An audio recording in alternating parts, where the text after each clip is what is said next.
வணக்கம். முனைவர் கி. ராம் கணேஷ். இன்னைக்கு நாம் இலக்கண பகுதியிலிருந்து உள்ளுறை இறைச்சி இதற்கான விளக்கம், சான்றுகள் எல்லாத்தையும் நாம் இந்த பதிவில் பார்க்க போகிறோம். முதல்ல உள்ளுறைனா என்னன்னு நம்ம தெரிஞ்சுக்கலாம். இந்த உள்ளுறை அப்படிங்கிறது என்னென்னா, வெளிப்படையாக ஒரு பொருள் இருக்கும், ஆனால் அதனுடைய உள்பொருள் வேறொரு பொருளை கொடுக்கும். இது மாதிரியான அமைப்பில் அமைக்கப்படக்கூடிய பாடல்களை உள்ளுறை பாடல்கள் அப்படின்னு சொல்லுவோம். குறிப்பாக சங்க கால அந்த அகப்பாடல்களில் இந்த உள்ளுறை அதிக அளவில் இடம்பெற்றிருக்கிறத நம்மால் பார்க்க முடியுது. எதற்காக இந்த உள்ளுறை, ஏன் இந்த உள்ளுறை தேவை அப்படின்னா, எதற்காக அப்படின்னு பார்த்தீங்கன்னா, அதாவது வெளிப்படையாக தெரியக்கூடிய ஒரு பொருளோட வேறொரு பொருள் நமக்கு தெரியும்படி அமைக்கக்கூடியது தான் இந்த உள்ளுறை. அது மட்டும் இல்லாமல் இந்த அகமாந்தர்கள்னு சொல்லுவாங்க இல்லையா, அந்த தலைவன், தலைவி, தோழி, இவங்களுடைய அந்த மன உணர்வுகளை கருப்பொருள் மூலமாக ஓமைப்படுத்துறது. கருப்பொருள் அப்படிங்கிறது என்ன நமக்கு தெரியும் இல்லையா, அந்த தெய்வம், அப்புறம் உணவு, அதற்கப்புறம் அவங்களுடைய தொழில், அந்த ஒவ்வொரு நிலத்திலையும் வாழக்கூடியவங்களுடைய தொழில் என்ன, இது மாதிரியான விஷயங்கள், அந்த இயற்கை சார்ந்தது, விலங்கு சார்ந்தது, பறவை சார்ந்தது, இது மாதிரி இருக்கிறதையெல்லாம் கருப்பொருள்னு சொல்லுவாங்க. இதில் அந்த தெய்வத்தை விட்டுட்டு மீதி இருக்கிறதையெல்லாம் ஓமைக்கு பயன்படுத்துவாங்க. இந்த மாதிரி அகமாந்தர்களுடைய அந்த மன உணர்வுகளை கருப்பொருள் மூலமாக ஊமைப்படுத்துவாங்க. இன்னும் சொல்ல போனோம் அப்படின்னா, அந்த ஊமைக்குள்ள மற்றொரு பொருளை குறிப்பாக உணர்த்தினால் அதற்கு பேர் தான் உள்ளுறை ஊமை அப்படின்னு சொல்கிறாங்க. சில நேரங்களில் வெளிப்படையாக நம்மளால் சிலதை சொல்ல முடியாது. அப்போ அந்த நேரத்தில் அதை உணர்த்தியாக வேண்டிய கட்டாயமும். அப்போ நாகரிகமாக மறைத்து சொல்வதற்கு இந்த உள்ளுறை அப்படிங்கிற உத்தி மிகப்பெரிய அளவில் பயன்படுது. சங்க இலக்கியத்தில் நிறைய பாடல்கள் இந்த உள்ளுறை சார்ந்து இருக்கின்றது. பெரும்பாலும் இந்த உள்ளுறைக்குள்ள ஊமை நிச்சயமாக இருக்கும். அப்படியான ஒரு முறையில் தான் இந்த உள்ளுறை அமைந்திருக்கும். சுருக்கமாக சொல்லணும்னா, வெளிப்படையான பொருள் வேற, அதனுடைய உள்பொருள் வேற. அதை ஊமையோட ஒப்பிட்டு சொல்லுவாங்க. தெய்வம் அல்லாத மற்ற கருப்பொருள்களை அந்த ஊமைக்கு பயன்படுத்துவாங்க. இது மாதிரியான அமைப்பில் தான் இந்த உள்ளுறை அப்படிங்கிறது அமைந்திருக்கும். அந்த வகையில் நாம் நற்றிணையில் ஒரு பாடலை பார்க்கலாம். நற்றிணையில் 210வது பாடல், அந்த மிளைகளான் நல்வேட்டனார் அப்படிங்கிற ஒரு புலவர் எழுதிய பாடல். இந்த பாடல் என்ன சொல்ல வருது அப்படின்னா, ஒரு தலைவன் தன்னுடைய தலைவியை விட்டுட்டு வேறொரு பெண்ணோட, அந்த பரத்தை அப்படின்னு சொல்லுவாங்க, அதாவது மனைவி இல்லை ஆனால் மனைவி மாதிரி ஒரு பெண்ணோட போய் வாழ்ந்துகிட்டு இருக்கிறான். இதனால் அந்த தலைவியாகிய அந்த மனைவி ரொம்பவுமே வருத்தத்தில் இருக்கிறாள், வீட்டுக்கே வர்றதில்லை. அப்போ தலைவிக்கு நெருக்கமான ஒரு தோழி இருக்கிறாள். அவள் ஒரு நாள் என்ன பண்ணுறான்னா, அந்த தலைவனை சந்திக்கிறாள். அப்போ சந்திக்கிறப்போ நேரடியாக அவங்ககிட்ட தலைவிகிட்ட வந்துரு அப்படின்னு சொல்ல முடியல. அப்போ அவள் எப்படி ஒரு ஊமை மூலமாக குறிப்பாக உணர்த்துறா அப்படிங்கிறதான் பாட்டு. இந்த பாடலை பாருங்களேன். அரிகால் மாறிய அங்கண் அகழ்வையில் மறுகால் உழுத ஈரச்செருவின் வித்துடு சென்ற வட்டி பற்பல மீனோடு பெயரும் யானர் ஊற. இந்த பாடல் பாருங்க. இந்த பாடலில் என்ன சொல்ல வர்றாங்க அப்படின்னா, அந்த தோழி தலைவனை பார்த்து, அதாவது இந்த பறத்தையோட வாழ்ந்துட்டு இருக்கான் இல்லையா, தலைவியை விட்டுட்டு போய் அவனை பார்த்து சொல்கிறா, இந்த நெல் விளைப்போம் இல்லையா, நெல்லெல்லாம் விதைப்போம். அப்போ அதற்காக நாம் அந்த களத்துக்கு போகிறோம். அந்த தாளடி அப்படின்னு சொல்லுவாங்க. அந்த தாளடியில் போய் என்ன பண்ணுவாங்கன்னா, ஒரு பனையோலை பெட்டி கொண்டு போவாங்க. அந்த பனையோலை பெட்டியில் போய் என்ன பண்ணுவாங்கன்னா, அந்த நிலத்தில் விதையை விதைச்சிட்டு, அந்த நெல்லை விதைச்சிட்டு, அதுக்கப்புறம் அந்த பெட்டியில் மீனை கொண்டுட்டு வருவாங்க.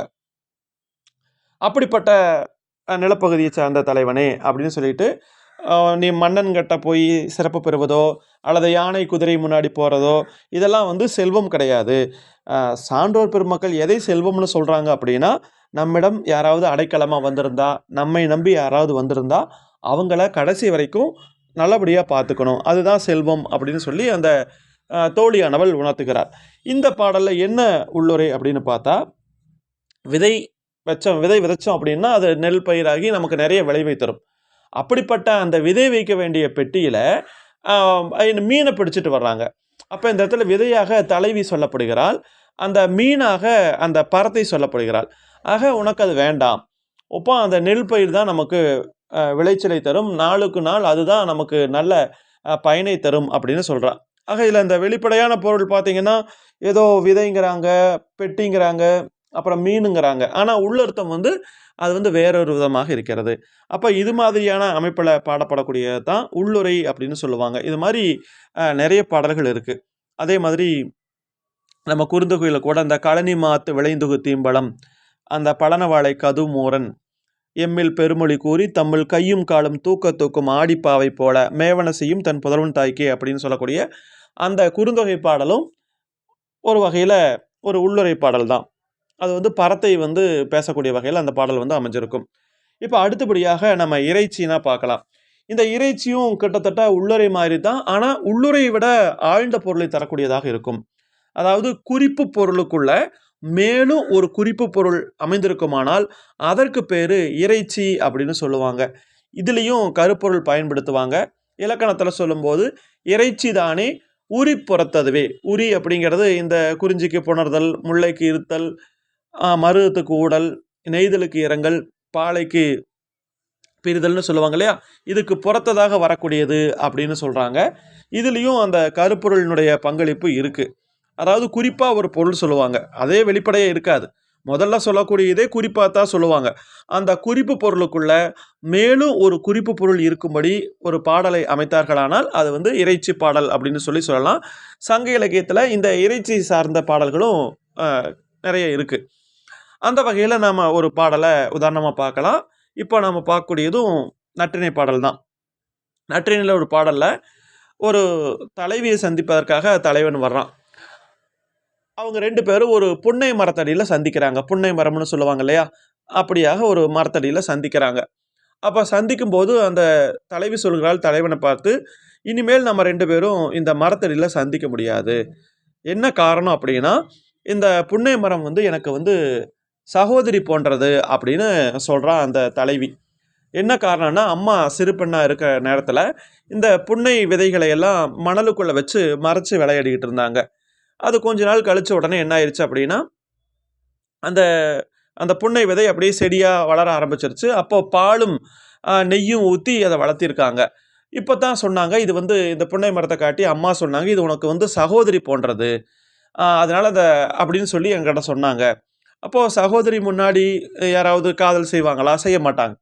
அதனால் இந்த மரத்தடியில் என்னால் நீ வந்து சந்திக்க முடியாது அப்படிங்கிற மாதிரி சொல்கிறா. நும்மினும் சிறந்தது நுவ்வை ஆகும் என்று அன்னை கூறினல் புன்னையது சிறப்பேன்னு வரும். இந்த பாடல் எப்படி தொடங்கும்னா, விளையாடு ஆயமோடு வெண்மணல் அழுத்தி மரதனம் துறந்த காழ்மலையாகிய நெய் பெய்து தீம்பால் பெய்து இனிது வளர்ப்ப நும்மினும் சிறந்தது நுவ்வை ஆகும் என்று அன்னை கூறினல் புன்னையது சிறப்பே அம்மனானதும் நும்முடு நகையே அப்படின்னு இந்த பாட்டு வருது. அதாவது விளையாடிட்டு இருக்கக்கூடிய நேரத்தில் அந்த வெண்மையான மணலில் புன்னைங்காய்களை அழுத்தி விளையாடினோம். அப்போ அந்த இடத்துல அந்த புன்னை விதையை மறந்துட்டு போயிட்டோம். அப்போது அது வளர ஆரம்பிச்சது. பால் நெய் ஊற்றி வளர்த்துனதுனால இது உனக்கு சகோதரி போன்றதுன்னு அம்மா சொன்னாங்க. அப்போ சகோதரி முன்னாடி காதல் செய்ய முடியாது அப்படின்னு அந்த தலைவி தலைவனுக்கு புரிய வைக்கிறாள். அப்போ என்ன அர்த்தம்னா, எப்படி பேசுறது அப்படிங்கிற மாதிரி சொல்கிறா. அப்போனா என்ன அர்த்தம்னா, இனிமேல் இந்த இடத்துல சந்திக்க முடியாதப்போ அப்படிங்கிற ஒரு குறிப்பு பொருள் இருக்குது. அப்புறம் இன்னொரு குறிப்பு பொருள் என்ன, அப்போ தொடர்ச்சியாக சந்திக்கணும் அப்படிங்கிற ஒரு நிலை வேணும் அப்படின்னா நீ கல்யாணம் பண்ணிக்கணும். ஆனால் இந்த இடத்துல நேரடியாக கல்யாணம் பண்ணிக்கோ அப்படிங்கிறத அந்த தலைவி தலைமையிடத்திலே சொல்லவில்லை.